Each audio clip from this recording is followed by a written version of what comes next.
ada acara, ada 17-an, ada tetangga hajatan tuh aku suka nyumbang gitu. Ya udah, nah pas dari situ kelihatan mungkin aku ada bakat bisa nyanyi, terus anaknya nggak maluan. Udah di situ setiap ada acara apa-apa di deket rumah gitu tetangga, aku latihannya di situ, belajar nyanyi kayak gitu-gitu. Sampai ada momen dulu tuh aku pernah ya ikut audisi, cuma aku masih kecil, aku lupa gitu. Dulu waktu masih TPI ya, TPI tuh bikin acara apa gitu aku lupa. Terus aku daftar. Nah pas aku datang ternyata umur aku dulu masih 14 atau 15 ya, tapi akhirnya aku nggak boleh karena katanya umur aku masih di bawah. Apa KDI ya, pokoknya gue lupa dah. Ada audisi di TPI dulu, aku datang ke Taman Mini, dulu masih Taman Mini buat audisi. Terus pas ngasih masuk ke sana katanya nggak bisa karena aku masih di bawah umur katanya gitu. Ya udah akhirnya nggak jadi. Sampai adalah Indosiar 2007 bikin acara Stardut. Itu sebelumnya aku udah nyanyi panggung-panggung ya. 2007 Indosiar bikin Stardut pertama tuh. Stardut pertama umur aku 15 tahun. Iya 15 tahun kalau nggak salah itu. 15 tahun terus aku ikut, kagak lolos aku karena aku dulu benar-benar nggak apa namanya, nervous aku, jadi ngeblank pas disuruh nyanyi. Aku malah ya terbalik atau ya udah kira langsung disuruh pulang.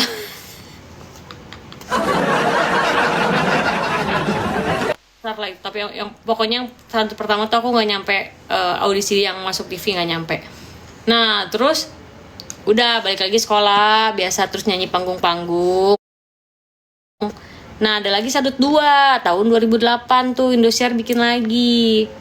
Ya udah terus aku bilang sama mama aku, mah pengen cobain ikut lagi sekali lagi. Aku bilang gitu, kayaknya yakin kalau yang sekarang ikut kayaknya bisa masuk gitu karena udah belajar dari pengalaman yang kemarin. Udah akhirnya Stardut yang kedua, aku udah bilang sama mama pokoknya nanti kalau yang ini nggak masuk lagi udah nggak mau ikut audisi lagi, udah cukup gitu. Pas udah gitu ikut audisi, udah kan dulu diumuminnya di TV tuh kayak di layar bawah itu Indosiar tuh diumumin gitu nama siapa aja yang masuk ke, dulu berapa ya, 100 besar apa berapa besar gitu aku lupa dah, udah lama banget itu, udah 2008 cuy. Nah terus ada nama aku gitu, Wika, dulu aku namanya apa ya lupa dah, Wika dari Depok pokoknya gitu. Nah udah terus ada pemberitahuan lagi buat datang audisi lagi, dulu audisinya di mana ya aku lupa, buat sekali lagi audisi untuk menuju ke audisi yang di TV gitu. Nah aku masuk lah tuh, akhirnya nama aku disebut, masuklah aku berhasil ke audisi yang TV sampai babak eliminasi sampai aku selesai di 6 besar gitu. Udah selesai dari Stardut kan aku masih SMA 1 kan. Habis itu selesai Stardut ya aku sekolah lagi, lanjut sekolah, terus aku sambil nyanyi panggungan lagi gitu. Nah selesai sekolah itu aku udah tuh, aku nggak lanjut lagi nyanyi di TV karena kan dulu kan nggak ada kontrak gitu sama Indosiar, jadi ya udah lepas. Terus aku sekolah nyanyi panggungan lagi, terus pas lulus sekolah baru aku masuk label. Terus aku sempat bikin trio, tapi bikin trio waktu itu nggak jalan, trionya udah di label 2 tahun setengah.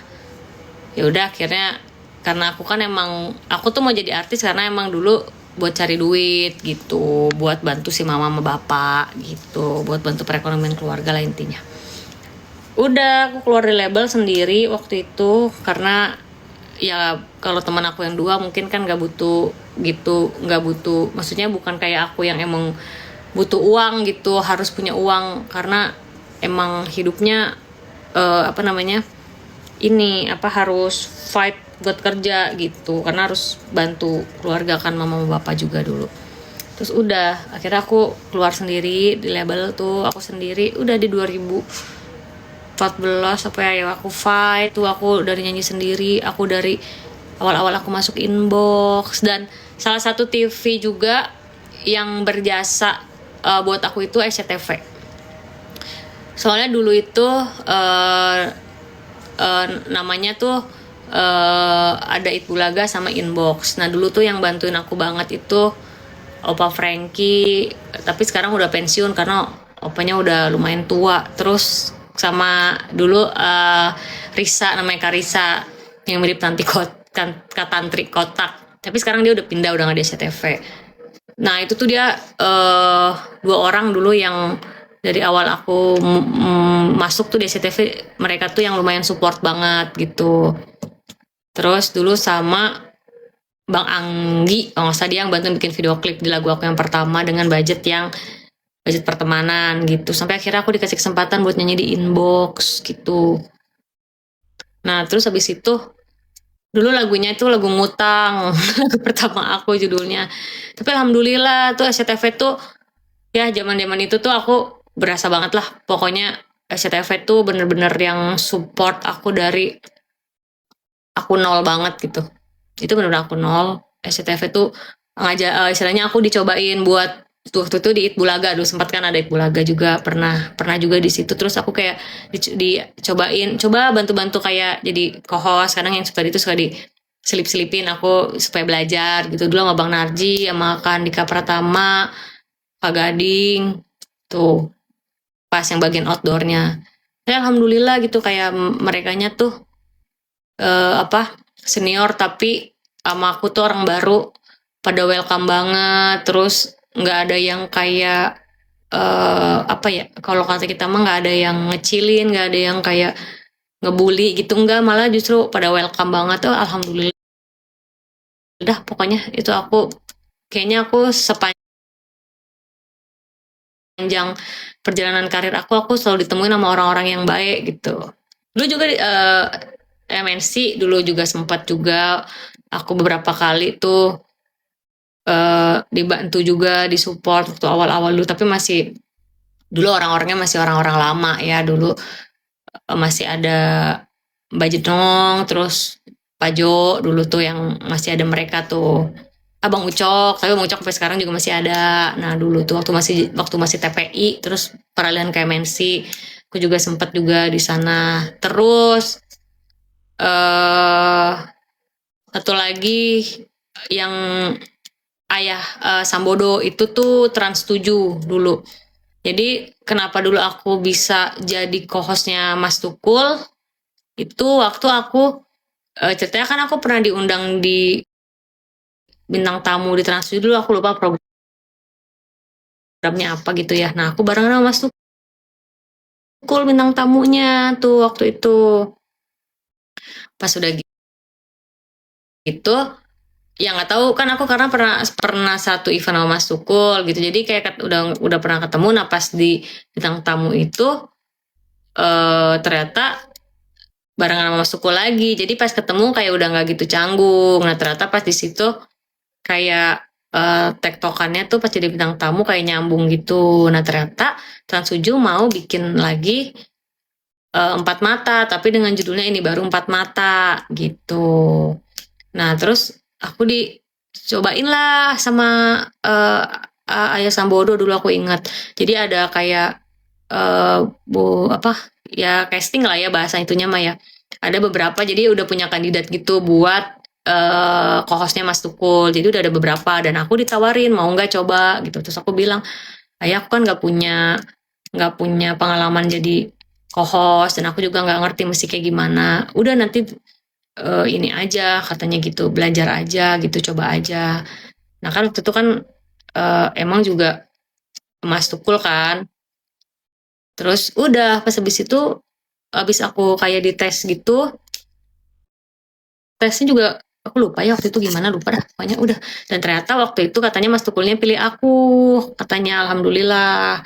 Udah dari situ belajarlah tuh aku jadi co-host gitu. 2000 berapa tuh ya, 2019 tuh. Alhamdulillah juga waktu itu tim-timnya tuh banyak yang support, banyak yang bantu, walaupun aku benar-benar nggak punya bekal jadi co-host gitu. Udah terus ya udah jalan-jalan, acara apa ini sampai sekarang gitu. Gitu guys ceritanya. Otodidak. Iya, ya otodidak semuanya tuh yang ngalir gitu aja. Kalau nyanyi emang bakatnya kan udah ada dari orang tua kalau nyanyi gitu. Tapi kalau yang lain-lainnya itu ya aku nggak tahu ya. Kalau aku sih ngerasanya itu kekuatan. Makanya kadang ada yang suka nanya, ada yang suka komentar kan. Emang Wika Salim siapa? Ini apa? Kok bisa di sini, bisa di sini, bisa di situ gitu. Menurut aku, kalau ditanya talenta aku luar biasa apa enggak, aku juga ngerasanya banyak banget talentanya yang jauh lebih bagus dan lebih mumpuni daripada aku. Tapi aku ngerasanya aku punya satu keberuntungan yang mungkin orang lain gak punya gitu. Dan menurut aku itu semuanya ada di doanya orang tua aku. Karena memang niatnya tuh bukan buat gaya-gayaan guys. Karena emang aku ngerasanya, aku kan otaknya juga gak pinter-pinter banget ya. Ini kayaknya kalau untuk kayak di pendidikan terus kayak yang untuk yang kayak gitu-gitu tuh aku tahu kayaknya aku tuh nggak mampu. Jadi aku kayak cuman punya bakat. Ya udahlah gue kayaknya bisa nyanyi gitu. Aku coba di situ. Ya jadi aku nyanyi dan aku mau jadi penyanyi emang niatnya kerja supaya bisa dapat duit supaya bisa bantu perekonomian keluarga gitu. Tapi yang mengantarkan aku bisa sampai bertahan sampai sekarang yaitu menurut aku doa doa doa mama bapak aku yang paling kuat ya.